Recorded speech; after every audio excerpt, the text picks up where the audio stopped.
LDF സ്ഥാനാർത്ഥി UR പ്രദീപിനും NDA സ്ഥാനാർത്ഥി K ബാലകൃഷ്ണനുമാണ് മണ്ഡലത്തിൽ വോട്ടുണ്ടായിരുന്നത്. UDF സ്ഥാനാർത്ഥി രമ്യ ഹരിദാസിന് ചേലക്കര മണ്ഡലത്തിൽ വോട്ടില്ല. UR പ്രദീപ് രാവിലെ 7 മണിയോടെ കൊണ്ടയൂർ വിദ്യാസാഗർ ഗുരുകുലം സ്കൂളിലെ ബൂത്ത് 25-ൽ എത്തിയാണ് വോട്ട് രേഖപ്പെടുത്തിയത്. NDA സ്ഥാനാർത്ഥി K ബാലകൃഷ്ണൻ തിരുവില്ലാമല പാമ്പാടി സ്കൂളിലെ ബൂത്ത് 116-ൽ രാവിലെ 7 മണിയോടെ എത്തി വോട്ട് രേഖപ്പെടുത്തി. ചേലക്കര മുൻ MLA-യും നിലവിൽ ആലത്തൂർ MP-യുമായ K രാധാകൃഷ്ണൻ തോന്നൂർക്കര UP സ്കൂളിലെ ബൂത്തിൽ രാവിലെ 10 മണിയോടെ എത്തി വോട്ട് രേഖപ്പെടുത്തി. ചേലക്കരയിൽ ചരിത്രം ആവർത്തിക്കുമെന്നും ഇടതുമുന്നണി വൻ വിജയം നേടുമെന്നും LDF സ്ഥാനാർത്ഥി UR പ്രദീപ് വോട്ട് രേഖപ്പെടുത്തിയ ശേഷം മാധ്യമങ്ങളോട് പ്രതികരിച്ചു.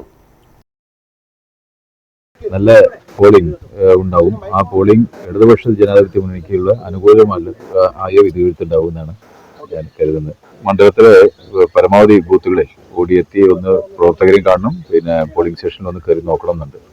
അത് കൂടുതൽ ബൂത്തുകൾ ഉള്ളതുകൊണ്ട് പറ്റുന്ന സ്ഥലങ്ങളിൽ പരമാവധി എത്തി ഒന്ന് കാണുക എന്ന് മാത്രമാണ് ഉദ്ദേശിക്കുന്നത്. നടത്തിയ പ്രവർത്തനത്തെ സംബന്ധിച്ച് ജനങ്ങളെ ഉപയോഗിച്ച് ഇന്നലെ വരെയുള്ള വോട്ടഭ്യർത്ഥന നടത്തിയിട്ടുണ്ട്. പരസ്യമായിട്ടും നിശബ്ദമായിട്ടും നടത്തിയിട്ടുണ്ട്.